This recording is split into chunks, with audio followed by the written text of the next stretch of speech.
یعنی ہماری اور ساری امت کی اماں جان حضرت خدیجہ رضی اللہ تعالیٰ عنہا سے کر کے پوری امت کے لیے ایک سیمپل سیٹ کیا، اور قیامت تک آنے والے نوجوانوں کے لیے یہ پیغام دیا کہ یہ ایک بہت بڑی نیکی ہے، کسی بیوہ سے کسی کنوارے نوجوان کا نکاح ہو جانا کوئی عیب کی بات نہیں ہے، کوئی بری بات نہیں ہے۔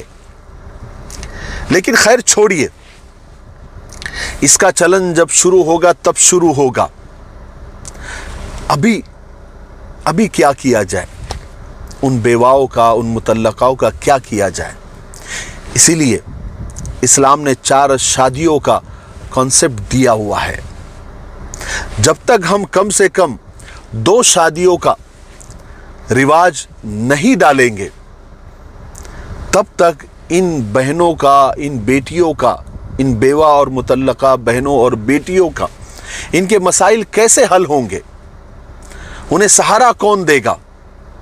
اور ان کے یتیم بچوں کو سہارا کون دے گا؟ اور مطلقہ ہے تو اس کے بے سہارا بچوں کو سر پر ہاتھ رکھنے والا کون ہوگا؟ نوجوانوں کو تو، کنوارے نوجوانوں کو تو کنواری لڑکی چاہیے۔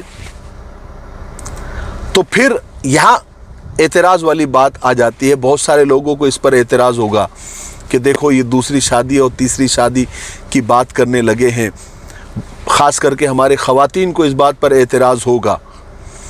لیکن میں ان خواتین سے بھی پوچھنا چاہتا ہوں کہ اگر آپ کی بہن یا آپ کی بیٹی بیوہ ہے، اللہ نہ کرے بیوہ ہے، یا طلاق ہو کر آ کر بیٹھی ہے، عمر گزرتی جا رہی ہے، کسی کی 30 ہو گئی، کسی کی 35 ہو گئی، کسی کی 40 ہو گئی، اور کوئی اس کا سہارا نہیں ہے، وہ گھر میں بھائیوں پر، بھابھیوں پر بوجھ بنی ہوئی ہے، تو کنوارا لڑکا تو ملنے سے رہا، بہت قسمت والی ہوگی اگر اس کو کوئی کنوارا لڑکا، کسی کنوارے لڑکے نے اس کو اپنا لیا تو۔ لیکن اگر اس کو نہیں ملا تو اس آپ کی بہن یا بیٹی کا کیا؟ ایسے ہی پوری عمر گزار دے لاوارثوں کی طرح۔ اگر آپ کو میری بات پر اعتراض ہے، میری نہیں ہے یہ بات، یہ تو اسلام کا کنسپٹ ہے نا، دوسری شادی، تیسری شادی، چوتھی شادی، 4 شادیوں کی اجازت اسلام نے دیا ہے۔ میں تو صرف بات کر رہا ہوں، اگر کسی کو دوسری شادی یا تیسری شادی یا چوتھی شادی سے اعتراض ہے تو یاد رکھے اس کو مجھ پر اعتراض نہیں ہے، یا وہ مجھ کو برا نہیں بول رہا ہے، بلکہ وہ انجانے میں قرآن و حدیث کی تعلیم کو برا بول رہا ہے، اس پر اعتراض کر رہا ہے۔ تو اب بتائیے اس مسئلے کا حل کیا ہے؟ ہم ان بیواؤں کی، ان طلاق شدہ بیٹیوں کی پیسے دے کر یا راشن دے کر ہم ان کی مدد کر کے حاتم تائی تو بن جاتے ہیں، اور اچھی بھی بات ہے کسی کی مدد کرنا، لیکن کیا ان طلاق والی بیٹیوں کی یا ان بیوہ بہنوں کو مستقل عزت کے ساتھ جینے کا حق ہے یا نہیں؟ جن کی عمریں ڈھلتی جا رہی ہے، جو 35-40 تک کے کراس کر چکی ہے، کیا ان کو مستقل جینے کا حق ہے یا نہیں ہے؟ تو پھر راستہ کیا ہے؟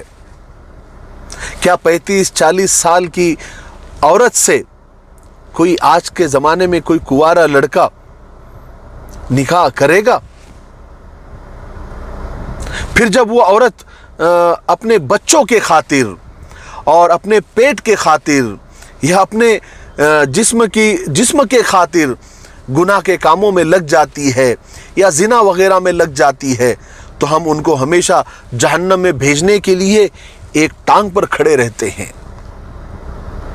اور کتنے تعجب کی بات ہے کہ دیکھیے، ایک عورت اس وقت خوشی سے تیار رہتی ہے جب اس کی بیوہ یا مطلقہ بہن، بیٹی جس کی عمر ڈھل رہی ہے، اس سے اگر کوئی شادی شدہ مرد دوسرا نکاح کرنا چاہتا ہے تو وہ کہتی ہے کہ بالکل کرے، بہت اچھی بات ہے۔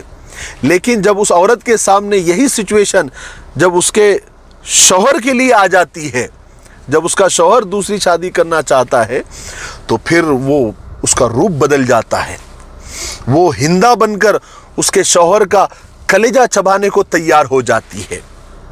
میں ایک سچی کہانی آپ کو سناتا ہوں۔ ایک عورت کے شوہر کا انتقال ہو گیا، 3 بچوں کی ماں بیوہ ہو گئی، عمر 35 سال۔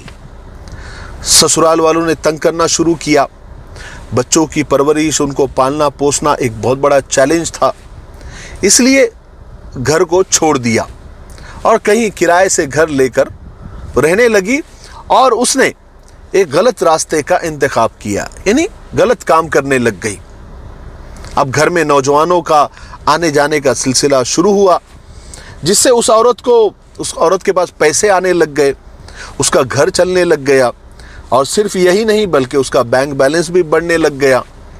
اب جو اطراف و اکناف کے یعنی اڑوس پڑوس میں ذرا چیمہ گوئیاں ہونے لگی، باتیں ہونے لگی کہ لوگوں نے مل کر محلے کے مسجد کے ٹرسٹیوں کو اور امام صاحب کو شکایت کی کہ محلے کے بچے بگڑ رہے ہیں، محلے کا ماحول خراب ہو رہا ہے، اس عورت کو نصیحت کرنا ہوگا یا تو پھر اسے یہاں سے نکالنا پڑے گا، اسے یہاں سے نکلنے پر مجبور کرنا پڑے گا۔ باقاعدہ میٹنگ وغیرہ ہو گئی اور 2 ٹرسٹی اور امام صاحب طے ہو گئے کہ ہم جا کر اس عورت سے بات کریں گے اور اس کو سمجھائیں گے اور یہاں سے اس کو نکلنے پر مجبور کریں گے۔ بہرحال امام صاحب اور 2 ٹرسٹی اس عورت کے گھر پر گئے۔ امام صاحب نے قرآن و حدیث کی روشنی میں اس گناہ کی، اس زنا کی برائی بیان کر دی اور نصیحتوں کے دانے بکھیر دیے، اور وہ عورت خاموشی سے سب سنتی رہی، اور پھر بعد میں اس نے کہا کہ میں کچھ بولوں، تو امام صاحب نے اور ٹرسٹیوں نے کہا کہ ہاں بولیے۔ اس نے کہا کہ میرے شوہر کو انتقال ہوئے 2 سال ہو گئے ہیں، میرے ماں باپ بھی اس دنیا میں نہیں ہے، ایک بھائی ہے، اس کی زندگی بھی بڑی مشکل سے گزر رہی ہے، سسرال والوں نے جینا مشکل کر دیا۔ پھر وہ عورت رونے لگ گئی اور اپنے بچوں کو امام صاحب اور ٹرسٹی کے آگے کر دیا اور ان سے پوچھا کہ ان بچوں کو میں کس طرح سے پالوں پوسوں، آپ بتائیے، ان کا نظم کون کرے گا، ان کے مستقبل کے بارے میں کون سوچے گا۔ اس عورت نے کہا کہ میں گنہگار ضرور ہوں، مجھے پتا ہے، لیکن میں کیا کروں؟